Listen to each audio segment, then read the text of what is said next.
यो चाहिँ मेरो डल्ले खोर्सानीको बिरुवा भर्खर यत्रा हुँदैछन् साथी हो। यो सुप भइहाल्यो, यो सुपको बोट, यो फर्सी करेलालाई थाङ्ग्रा हालिदिएको छु। करेला फल्छ कि फल्दैन थाङ्ग्रामा जाँदैछ।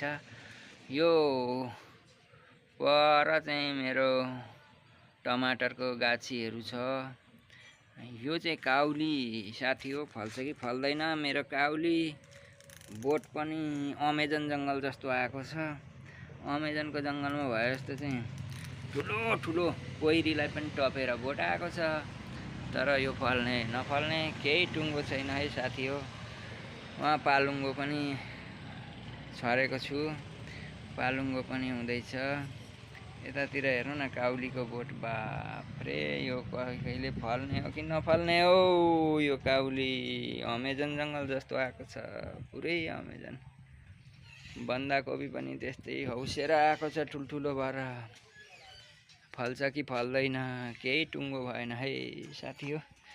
तपाईँहरू पनि हेरेर कमेन्ट गरिदिनु होला। यो फुल, यो बन्दाकोपीको बोट हो।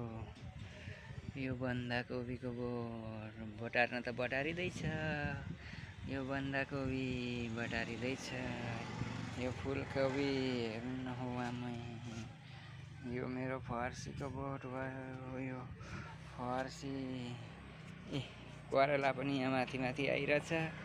करेला नि निक्लिरहेछ। करेलालाई थाङ्ग्रो हालेको मैले, करेलाको बोटमा थाङ्ग्रो लगाएको छु। कतिको फल्ने हो। टमाटर हेर्नु न यहाँ, टमाटर पनि यस्तो छ हौ। टमाटर फुलेर ढकमक्क छ मेरो त। टमाटर पनि फुलेर, यो सबै टमाटर हो। सबै टमाटर। काउली त राम काउलीले त टप्ने भयो है। काउलीले चाहिँ टप हो। कोइरीलाई पनि टप हो। फल्छ कि फल्दैन कस्तो छ के छ मेरो त हेर्नु न हौ साथी हो। यो के हुने हो, फल्छ कि फल्दैन हौ। हौसिया जस्तो छ, चिचिला त लाग्दैछ, गट्टा पनि लागिरहेको छ। टमाटर फुलिरहेको छ, करेला फुल्दैछ, टाट्नु लगाएको छ। बन्दाकोपी बाटिरहेको छ। बन्दाकोपीहरू बाटिने क्रम छ बन्दाकोपीको। मेरो काउली चाहिँ बढेर यत्रा बोट भएका छन्।